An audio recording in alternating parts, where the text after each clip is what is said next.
Hare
book distribution ki.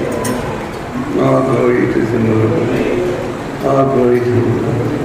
All glory to the Lord.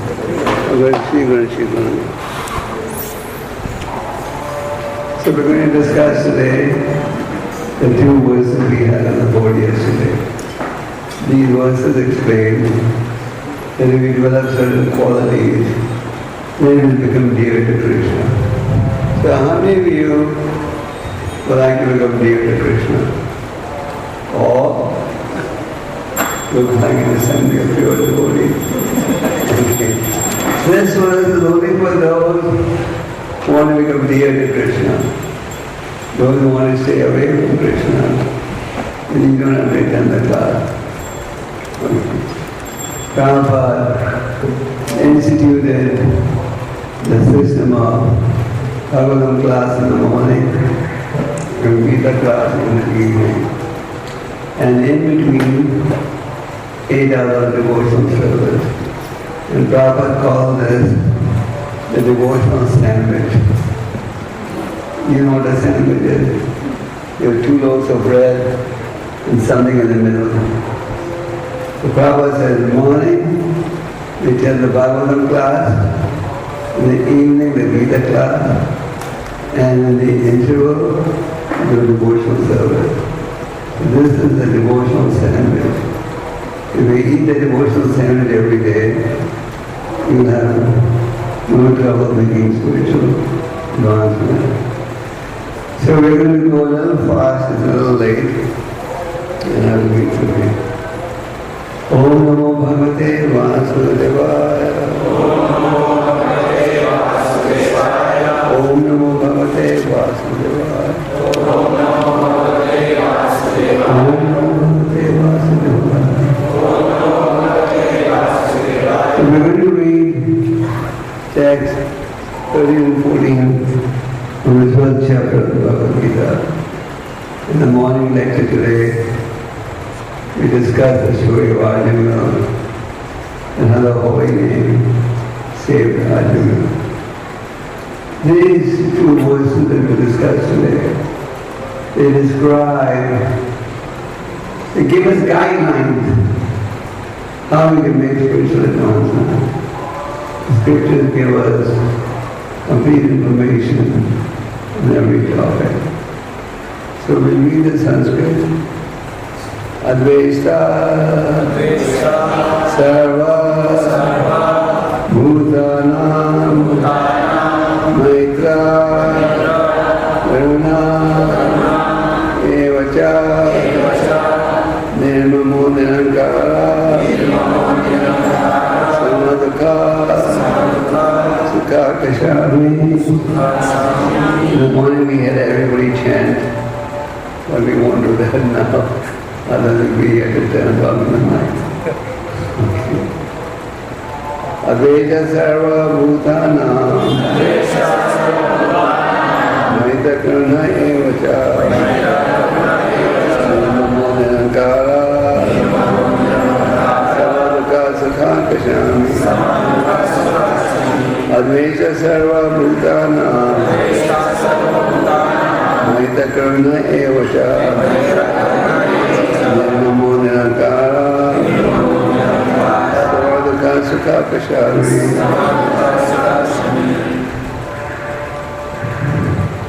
Advaita Sarva Bhutana Maitra Karuna Evacha Namo Nirankara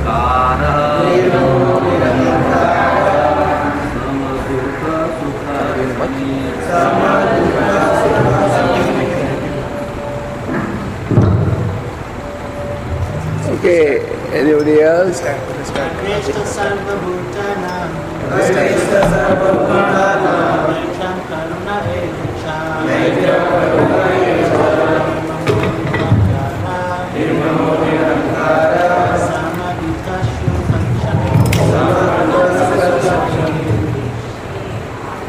everybody has a smartphone and everyone has proper books on the smartphone. Everyone's ready to read.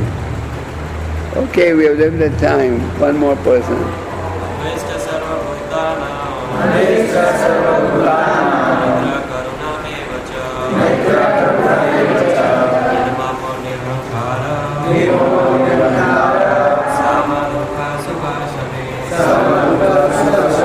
Mataji's.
Word meaning.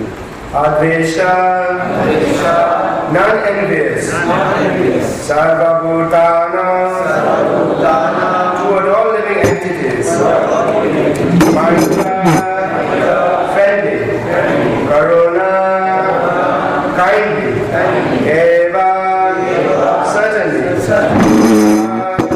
also, Nirmama, with no sense of proprietorship, Nirahankara, without false ego, Sama, equal, Dukha, in distress, Sukha, in happiness, Shami, forgiving, Santushta, satisfied, Satata, always, Yogi, one engaged in devotion, Yatatma, self-control, Dridhanishchaya, with determination, Mahi, upon me, Arpita, engaged, Mana, mind, Buddhi, and intelligence, Ya, one who, Bhakta,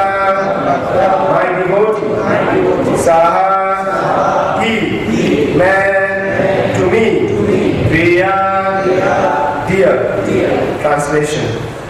One who is not envious, but is a kind friend to all living entities, who does not think himself a proprietor and is free from false ego, who is equal in both happiness and distress, who is tolerant, always satisfied, self-controlled, and engaged in devotional service with determination, his mind and intelligence fixed on me. Such a devotee of mine is very dear to me. Can you repeat?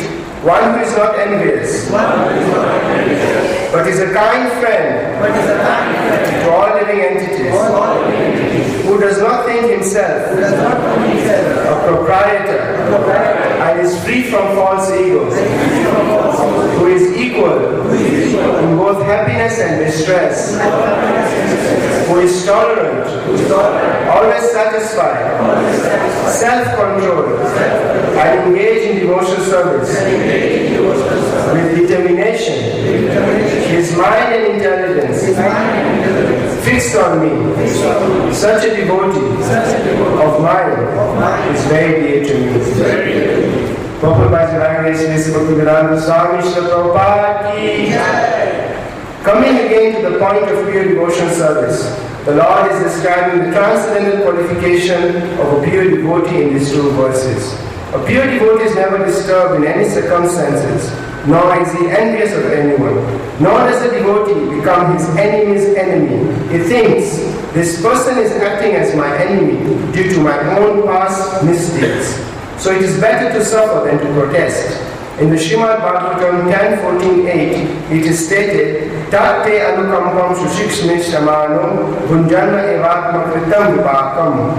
Whenever a devotee is in distress or has fallen into difficulty, he thinks that it is the Lord's mercy upon him. He thinks, thanks to my past misdeeds, I should have suffered far, far greater than I am suffering now. So it is by the mercy of the Supreme Lord that I am not getting all the punishment I endure. I am just getting a little by the mercy of the Supreme Personality of God. Therefore he is always calm, quiet and patient despite many distressful conditions. A devotee is always kind to everyone, even his enemy. Nirmama means that a devotee does not attach much importance to the pains and trouble pertaining to the body, because he knows perfectly well that he is not this material body. He does not identify with the body. Therefore he is freed from the conception of false ego and is equipoised in happiness and distress. He is tolerant and he is satisfied with whatever comes by the grace of the Supreme Lord. He does not endeavor much to achieve something with great difficulty. Therefore he is always joyful. He is a completely perfect mystic because he is fixed in the instructions received from the spiritual master. And because his senses are controlled, he is determined. He is not swayed by false arguments because no one can lead him from the fixed determination of devotion service. He is fully conscious that Krishna is the eternal Lord, so no one can disturb him. All these qualifications enable him to fix his mind and intelligence entirely on the Supreme Lord. Such a standard of devotion service is undoubtedly very rare, but a devotee becomes situated in that stage by following the regulative principles of devotion service. Furthermore, the Lord says that such a devotee is very dear to him, for the Lord is always pleased with all his activities in full Krishna consciousness.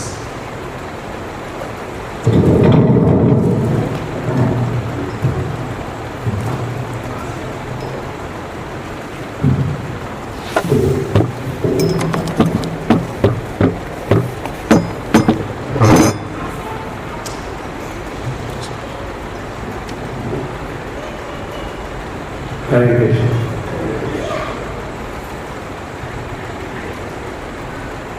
One thing is, you don't have an ego problem in this temple.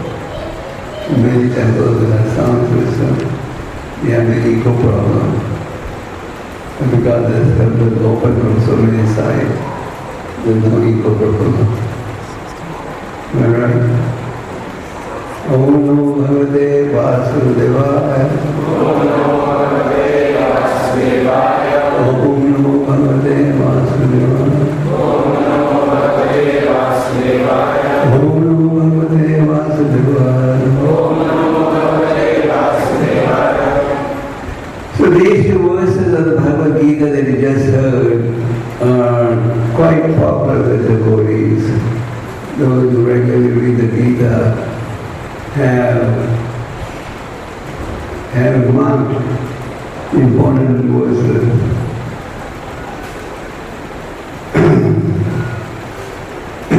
And many devotees read the Gita regularly and identify the important verses. These are some of the important verses. This is taken from the chapter Devotional Service. And Krishna encourages us to engage in devotional service. Now, Krishna in these two verses is giving us some practical guidelines how we can make spiritual advancement. I wanted the class today to be more like an Istagoshti, where you talk about the relevant points.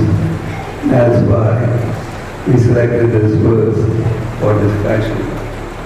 What is Krishna telling us?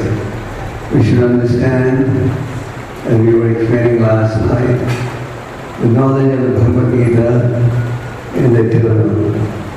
This knowledge is not limited to people of one country, of one community. It is for entire humanity. And today Prabhupada's Gita has been translated in over 80 languages of the world. People are reading the Gita and finding a solution to the problem. And when we want to make spiritual advancement, then there are certain qualities that we should develop. One thing Krishna is saying, Advaita Sarva Bhutana. Advaita. Advaita means, who knows what Advaita means? Non-envious. So Krishna is saying, don't be envious of anyone. In material life, we are all envious of each other. A is envious of B, B is envious of C, C is envious of D. In spiritual life, if we have envy, then it's hard to make spiritual advancement. In the Chaitanya Charitamrita, you read the story of a devotee called Amogha. He was the son-in-law of Sarvabhauma Bhattacharya, one of the staunch impersonalists, but converted to the path of personalism by Chaitanya Mahaprabhu. His son-in-law Amogha was always envious of Chaitanya Mahaprabhu. So once when Chaitanya Mahaprabhu was eating prasad, when the Lord would be traveling, different devotees would invite him for prasad to their homes. He would say, please have prasad in our house for 10 days. Not Chaitanya would eat for 2 days. So he was invited to eat in the house of Sarvabhauma Bhattacharya. Sarvabhauma Bhattacharya's wife cooked over 80 items in 1 hour. She did not need a microwave cooker. He was so fast. And they would place huge amounts of prasad in front of Lord Chaitanya, would barely eat anything. And Sarvabhauma Bhattacharya, knowing the nature of the son-in-law, would stand at the gate with a stick to make sure that Amogha did not have the chance to see what was being offered to the Lord. And Amogha would have his ears pasted to the wall to see if he could catch some mistakes in what Lord Chaitanya spoke. So one day, the Sarvabhauma Bhattacharya had to give up guarding the door to help his wife, so Lord Chaitanya. The Amogha came inside, saw all these varieties of food stuff, and said, look at a sannyasi. He claims to be a renunciate, but he's eating more than a household. So this Amogha got infected with a disease of cholera, and he was on his deathbed. Lord Chaitanya went there, placed his hand on his chest and said, as long as you have envy in the heart, Krishna will not decide that. Do you like sitting next to a garbage can? No. You like eating next to a garbage can? No. We had a great chai in our parampara, Gopal Das Bhagwati. He would chant his rounds next to a public latrine, or he would chant his rounds beside the latrine. Because it smelled so bad, nobody would come and he wanted to chant without interruption. So envy in spiritual life should be avoided. If somebody has some ability that I may not have, we don't have to pull them down or pull his leg. We are happy to take inspiration from his ability. So Krishna says, one who is not envious, but is a kind friend of all living entities. That is the nature of a devotee. Sudha Sarva Dhaina, friend of all living entities. A devotee does not consider anyone to be his enemy.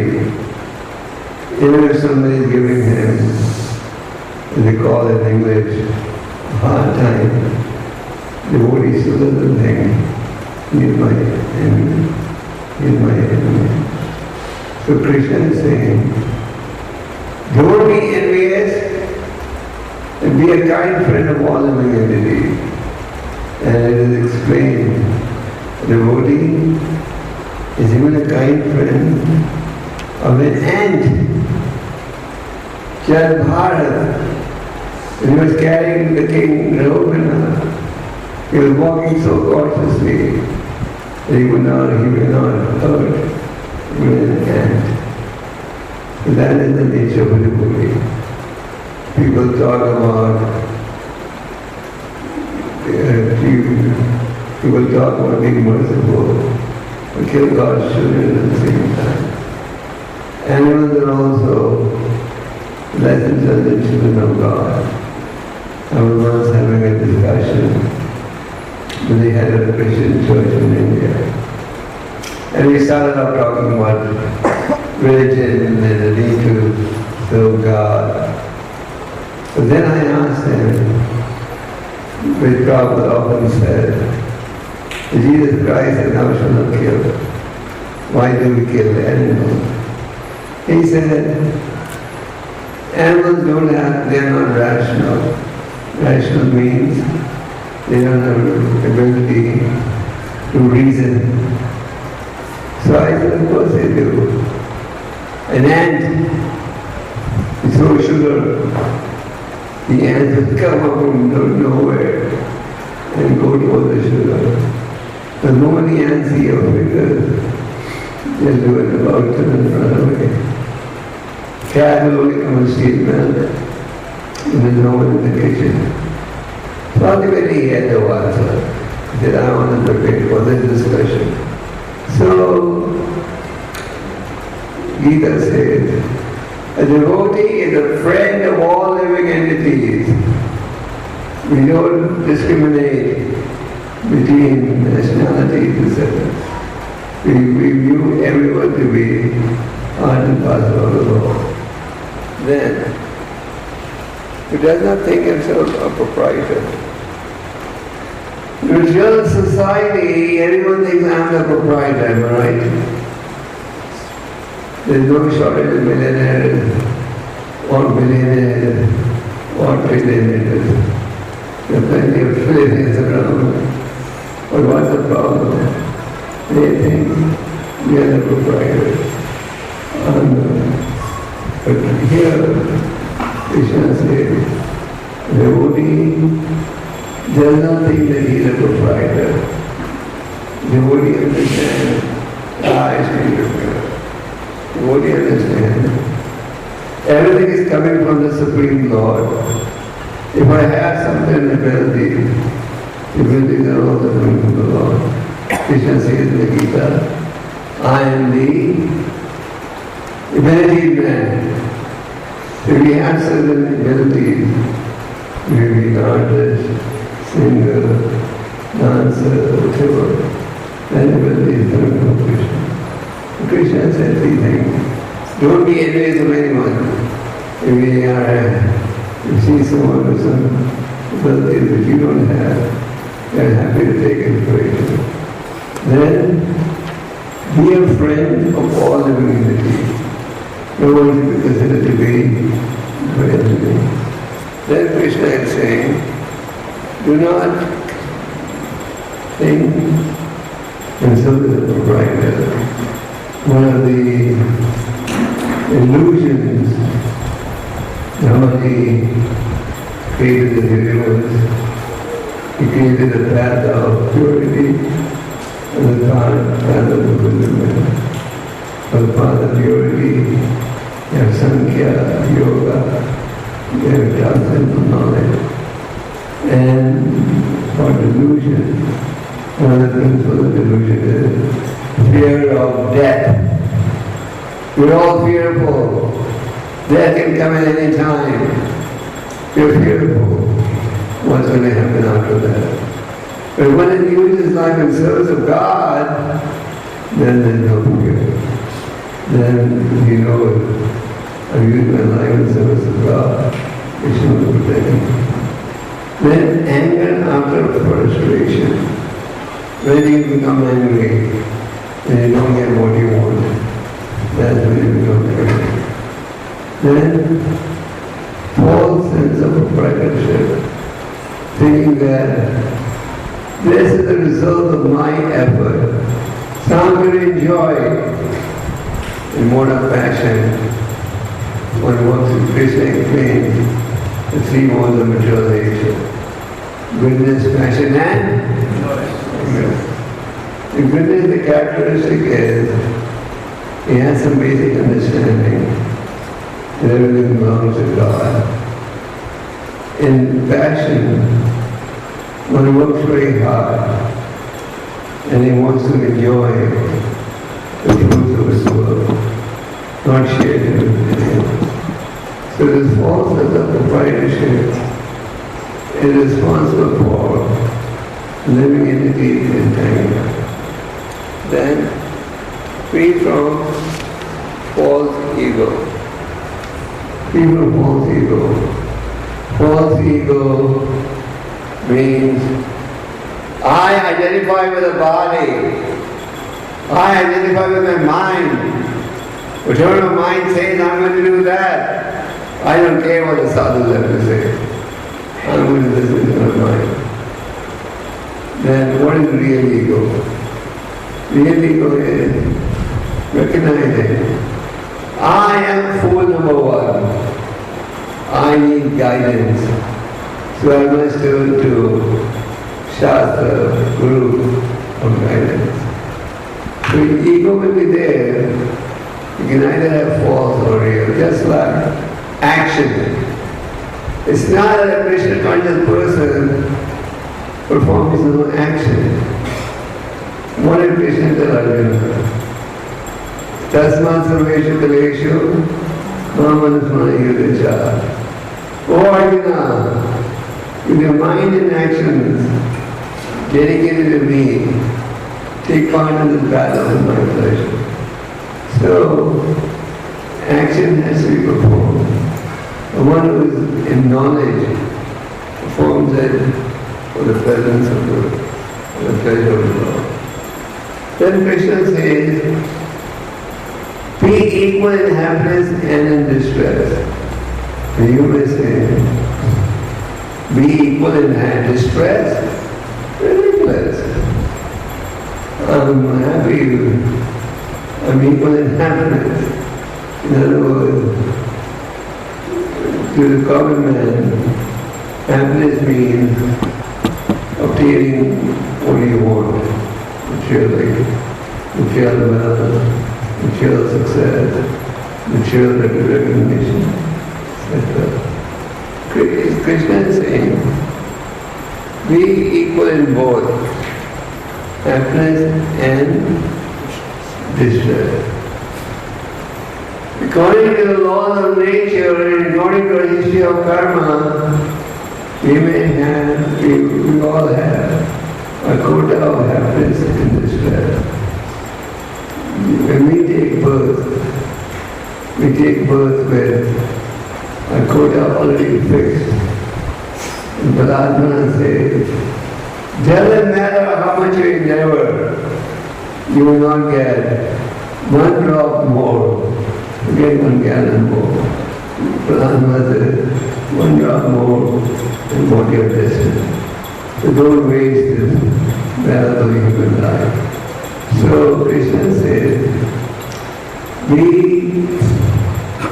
equal in happiness and distress. And Prabhupada and the purport say, what devotee has to do with Krishna is that also and the mercy of the Lord. And he thinks, I should have had something far more severe, but by the mercy of the Lord, he got midnight. There was once a Prime Minister of a king who was very religious, the Prime Minister. So one day the king, he lost 2 of his fingers in an accident. They came to the Prime Minister and said, why did God make this happen to me? Why did I lose my 2 fingers? what wrong did I do? And the Prime Minister said, whatever the Lord does, He does for your benefit. He just accepted as the Lord's mercy. The king did not like it. He thought, instead of sympathizing with me, the Prime Minister is making fun of me. So he had him imprisoned.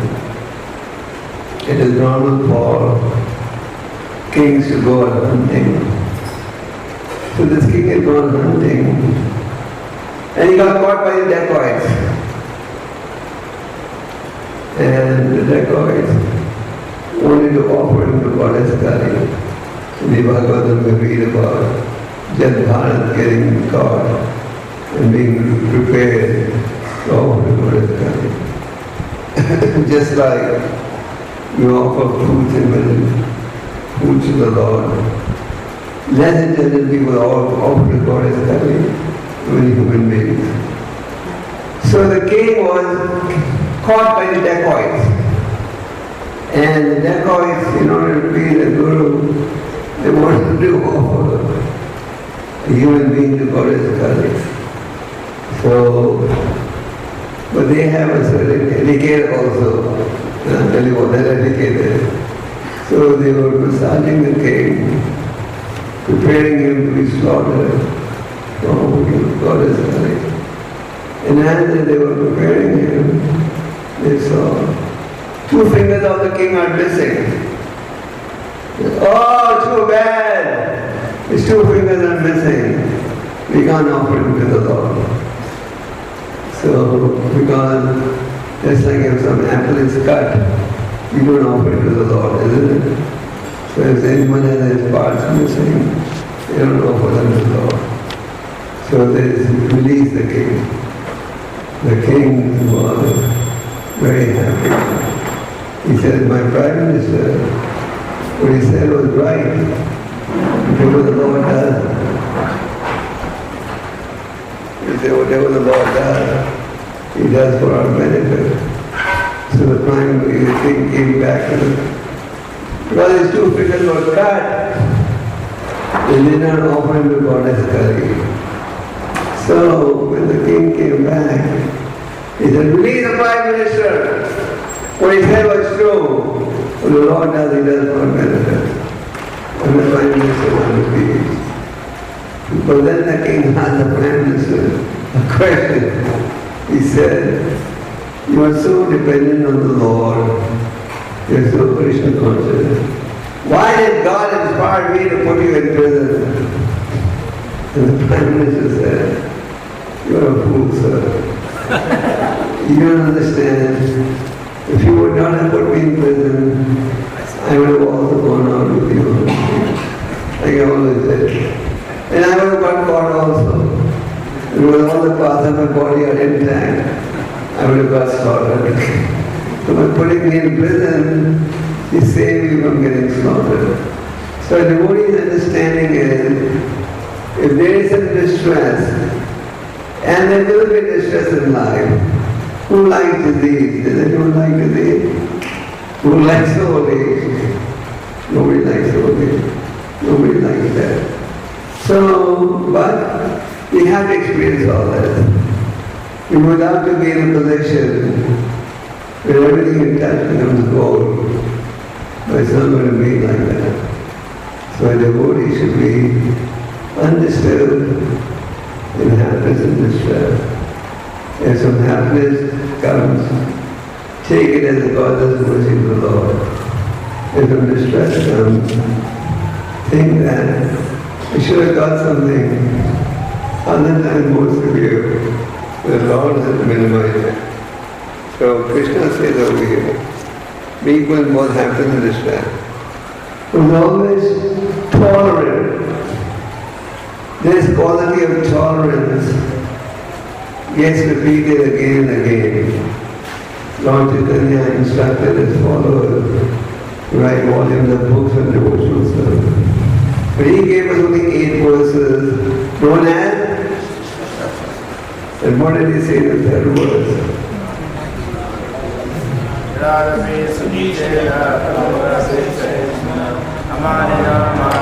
We wanted to be in position to chant the holy name, to be more tolerant than the tree. You may say, why the tree considered to be tolerant? There are so many nice trees on this property. So you got tall, heat or cold, the tree is standing straight. In winter you wear warm clothes, but nobody puts on warm clothes on the trees. In summer you have your air conditioner, but the poor tree always a hot sun. The more tolerant than the tree. So in spiritual life, material life, there will be challenges, there will be difficulties. Look at Prabhupada's life. Prabhupada was a pure devotee, but he had to struggle. For 40 years he struggled intensively in India and even abroad. Once he had translated the whole Bhagavad Gita by hand. That then Prabhupada did not have any disciples or secretaries. He was looking for someone to publish the book. There was some possibility that someone may publish. And then Prabhupada discovered somebody in the house had sold that old paper, and sold the manuscript as old paper. But he didn't get discouraged. He retranslated it. The point is that on the spiritual path, we need to be tolerant. Then we're always satisfied. The devotee is satisfied in every condition. Whereas in material life, it's the opposite. You are never satisfied. In the ninth canto, Nanda Muni spoke as follows. This is in relationship to the Vamandev story. Lord Vamandev, Lord incarnated as Vamandev, and he came to the sacrificial arena of Bali Maharaj. Bali Maharaj said, I'm so fortunate you've come to my palace.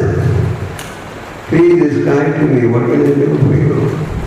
Sometimes you go to a pious man's house. There's so many you've come, what can I do for you? So Bali Maharaj said, you have come to my room. He did not know Vamandev was God. He just thought he was a Brahmin boy. He said, what can I do for you? And Vamandev said, if you want to give me something, just give me enough land where I can keep 3 footsteps. And Bali Maharaj said, you look very intelligent to me. You don't go to a big man and just ask him for a few grains of rice. Ask me for something more. And then he said, and then Vamandev said, one who does not have his senses in control, even if he gave the whole world, he would not be satisfied. The rich all over the world are getting richer. All over the world. Whether it's America or India, you look at this statistics, the rich are getting richer. Because they're not satisfied. They want more. Everyone is greedy. So the Bhagavatam it is said, a hungry man will be satisfied when you give him food to eat. A thirsty man will be satisfied when you give him water to drink. An angry man can be satisfied if he has the opportunity to shout at you. And when you're angry at somebody, you shout at him for 2 minutes, and the other person doesn't retaliate. And your anger goes away, isn't it? But Nanda Muni said, a greedy man never be satisfied. So, Krishna says here, be always satisfied. So devotee is satisfied in any condition. Prabhupada gives a good example of Rupa Goswami. Rupa Goswami at one time was the Prime Minister of Mountain King. When he left his job, he had so much gold coins that his whole board was full of gold coins. And he distributed his wealth in an exemplary manner. He gave half his wealth to the Brahmanas, 25% to his relatives, and 25% he kept for himself. That was used later on. The rest is anonymous. And then when he came to Vrindavan, he was living between Madhukari. Then begging for Maharaj. He was satisfied. And Prabhupada gave the example. When Gandhiji was running the freedom movement, there was a very big lawyer was regularly giving money to Gandhiji for his cause. And then one day Gandhi told him, I don't want your money now, I want you. He said, me? Oh, I am living in a palace. So he gave up his practice with Gandhi. But he said he could not tolerate that austerity. He died in the month. So, a devotee on the other hand, he may have all the wealth, and one day he may not have it, but he is satisfied in all conditions. Self-control. Self-control means mind, intelligence, senses are used positively. This morning we spoke on an article called bad association, not misdirected. So self-control means use your eyes to serve the Lord. Use your legs to walk to the temple of the Lord. Don't be a slave of your senses, but be a master of your senses. Master of the senses is called Goswami. And slave of the senses is called, what's he called? Godasa. Don't be slave of your senses. Engage in devotional service with determination. Determination is absolutely necessary if you want to make spiritual progress. Prabhupada is to give the example of the sparrow who had an egg stolen in the ocean. The sparrow told the ocean, return my angel, I'm drying you up. And the ocean said, dry me up? Go ahead. Uncle, how much water can a sparrow hold? 1 teaspoon. Yeah. So the sparrow started drying up the ocean. Then the word reached Garuda about the fate of the sparrow. And then the Garuda came and fed on the ocean. Return the angel, I'll dry you up. So Rupa Goswami gave us many wonderful books. One of them is a book called Sri Updeshwar. In this book, Rupa Goswami tells us factors that are conducive and factors that are detrimental. He says, Utsaha Nishya Dharya Tattva Karma Sangatyage Sattavritte Adhipakti Prasudri. If you want to succeed spiritually, you must be determined. When you come on the devotional path, you have to be ready to face all hurdles. One day you may be honored, another day you may be dishonored.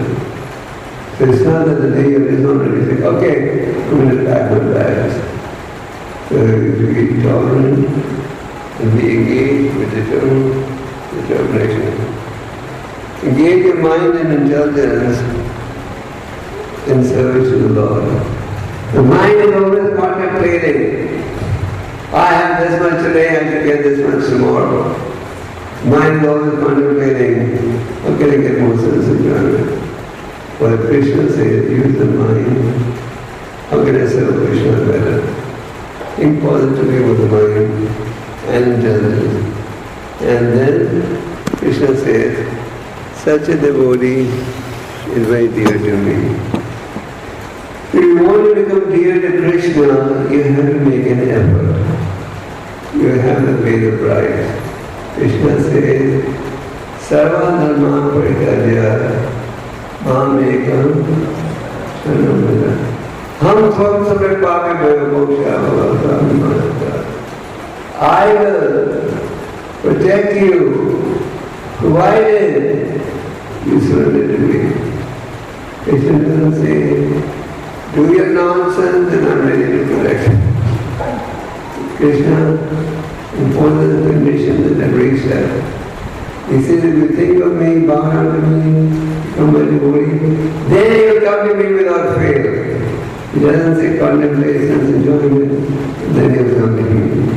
So Krishna says, you have all right to religiousness, just surrender to me, and then I will protect you. So, Bhagavad Gita is a manual. I often tell people, it's a manual for humanity.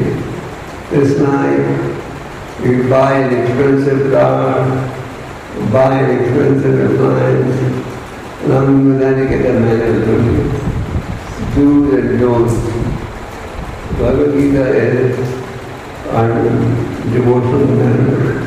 Do's and don'ts. So here in the verses we read, Krishna is saying what we should do. And we sincerely make an effort, Krishna will happen. So, we want the kingdom of God, we want to go back to God, then you have to pay the price. And the price you have to pay is mentioned here.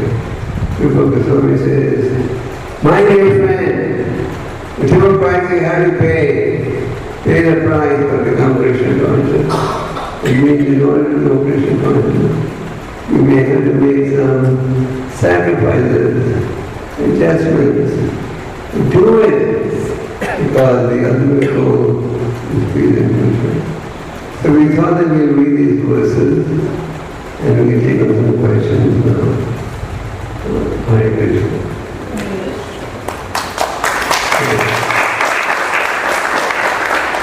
Any questions? Some people asked me some questions today. I told them, where is the Holy Bhagwati? Yes. Where is the Holy Bhagwati? Yes. Okay, this we know that in this case we should... I'm sorry, can you please do that? Yeah. We should have a cordless mic for people who ask questions. Yes. We know that the verse says that we should remain same in happiness and distress both. Okay, we have heard, we know about it, but how to practice it? When distress comes, we forget all these things and we start worrying about the situation, how to control, how to handle. An image is afraid. Easier said than done. And an image is another phrase. Talk is cheap. So somebody will say, you guys are saying we equal in happiness and distress, but talk is cheap, practically isn't. So it's not such a thing. If you're regularly chanting Hare Krishna, reading the books, just like when somebody dies, we cry. So Krishna says in the Gita, the wise man doesn't lament for the living or the dead. So if we see everything, the eyes of the scriptures, then you get a different perspective of life. So suppose you have distress, you lose a fortune, or you lose something. If you just think, I should have lost 10 times more, with the mercy of the Lord, I lost very little. But for that you need spiritual practice.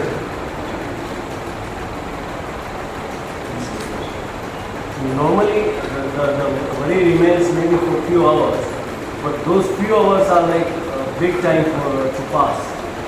Every Maybe it's minute not more about money only. The process to reaching to a solution, that process.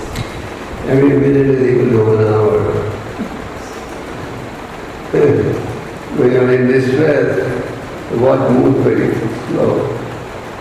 Maybe when it's unreal happiness, the clock clicks very fast. Right? So, when we're chanting and practicing devotional service, then you can tolerate. Like devotees have high tolerance level. Okay, somebody from that side had a question. Who was that devotee met me today?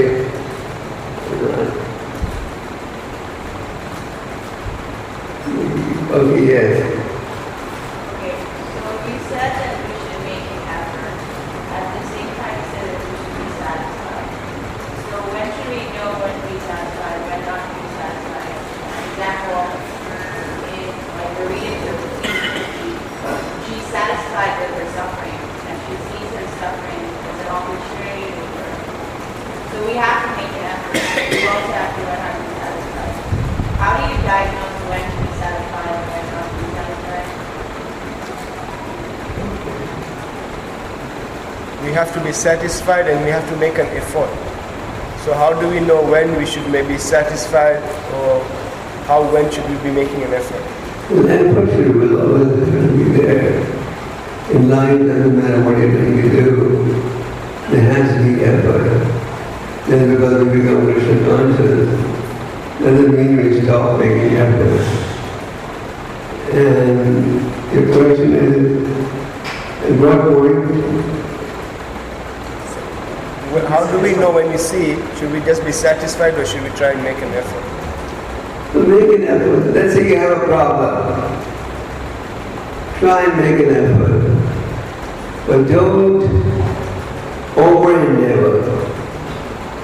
Over-endeavor means I work so hard, no time to do a japa, no time to read, no time to go to the temple. That's what you should do, avoid that. And if you feel that, in spite of your efforts, the goal is unattainable, then drop it. You fall.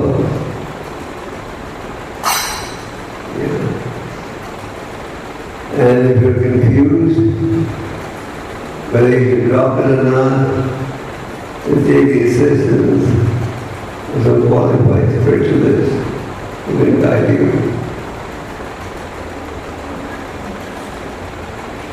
Okay, more questions? Yes. How do you keep calm when you come across people who are quite angry at you? What's the best move? Hard to say all this stuff. Very hard to say. I'm sorry. I'm sorry I got distracted.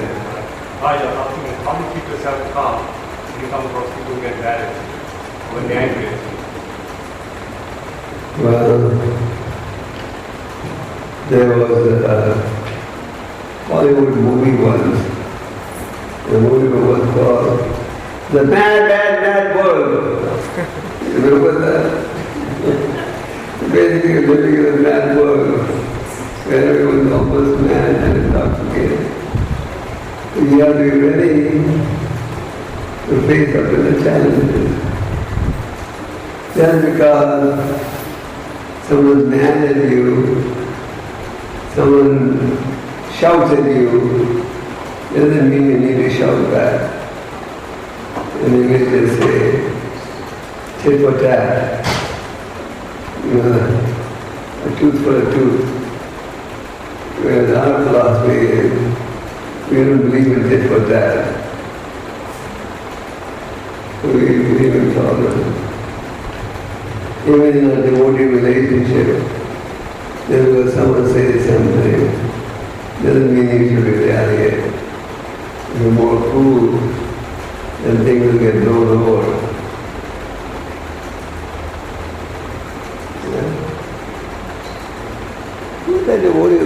today not in the question. I told him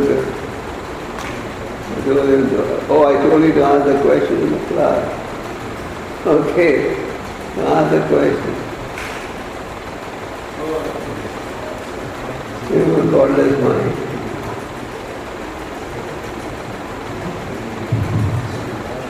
Yeah, don't feel shy. We want all of you to become public speakers. He's an event manager, but he can't be shy. So the question was, you have a mic.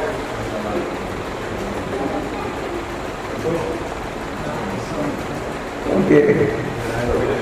So the question was, find that you have told us when you are facing difficult situations, take it as Krishna's mercy.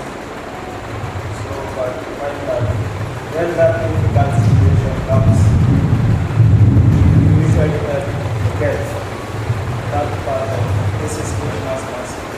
So how can we always remain it, remembering even in difficult situations that this is Krishna's mercy?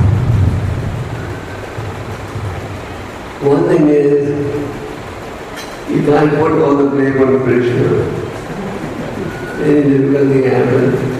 What's Krishna's mercy? Krishna's making it happen. Of course, it's not a blade of grass, move without God's permission. But we have our own history of karma.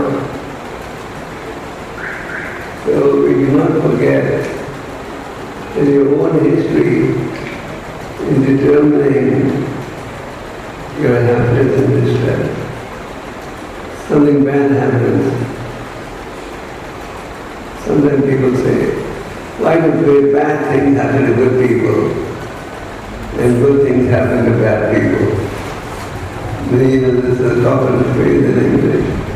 Why do good things happen to bad people? Bad things happen to good people. And actually all our actions are influenced by our history of karma. So I may get some suffering and I may like to put the blame on Krishna. Krishna made that happen. But actually it's our history of karma that's making it happen. You understand? So we should be prepared for that. Don't put all the blame on Krishna. Krishna is very kind. And Krishna is equal to everyone. We have our history of karma that determines our happiness and distress. Okay? Okay. Any more questions? Gopal? What is your question?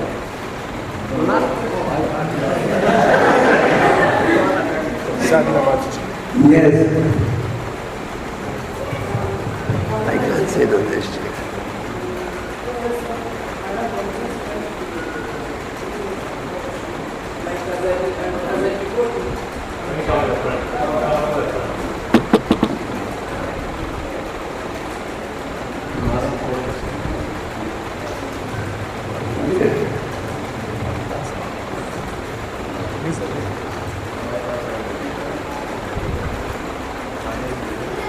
As a devotee Maharaj,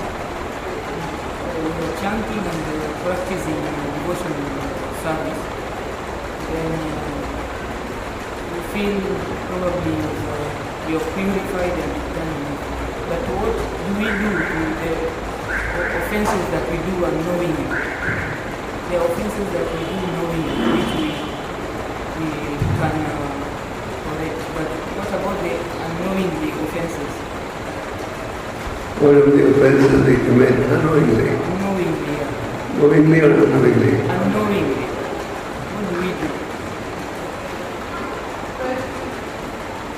If you really do some offenses unknowingly, you get excused. That can happen every time. Every time something happens, you say, oh!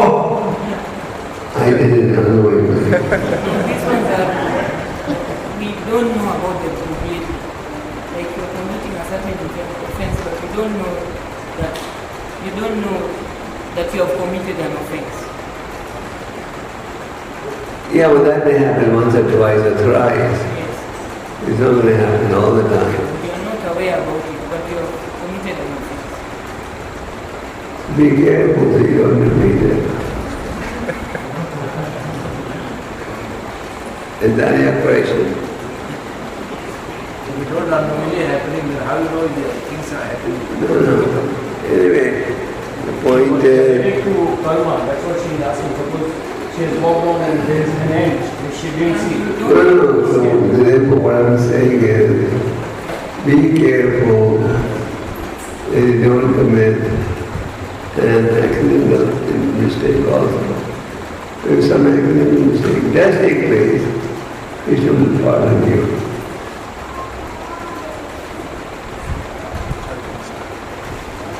But not all the time. We have to be careful. We have to take some responsibility. Okay. Is that your question?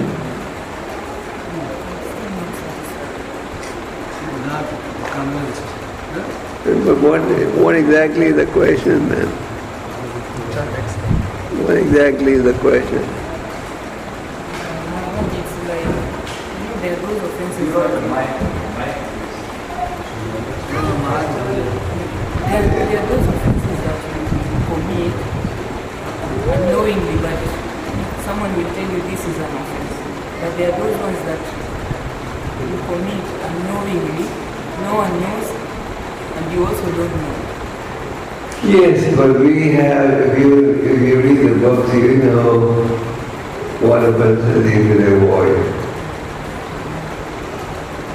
There are not so many offenses unknowing, just like driving a car on the road. You walk, you may drive over thousands of ends. But we know that living in the middle world, even in the glass of water you drink, you're killing so many germs. Therefore Krishna says, dedicate your action to me, then the accidental offenses also be covered. Dedicate your life to Krishna. And Krishna says, oh, he dedicated his life to me. No, it's my duty to protect him. Okay? Thank you very much. We'll stop now.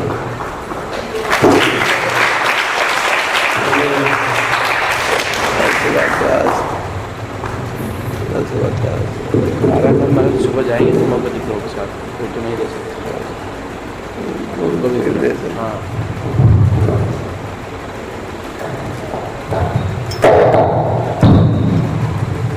Hare Krishna.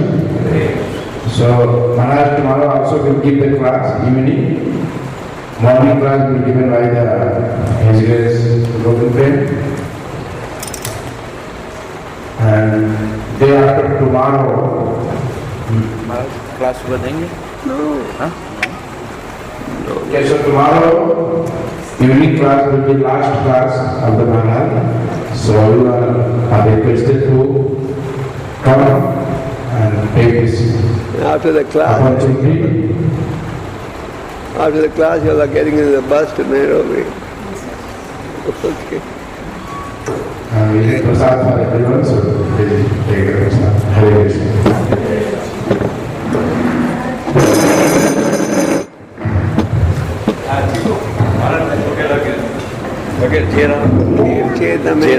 Jairam Kura. Maharaj, forget that. Good boy. Maharaj. Say, very good. He's listening to you every day. He's a nice boy, smart boy. Yeah. Maharaj ne Jairam kar diya. Jairam Maharaj. Oh. Chalo. Chalo, Chico. Yes, Maharaj.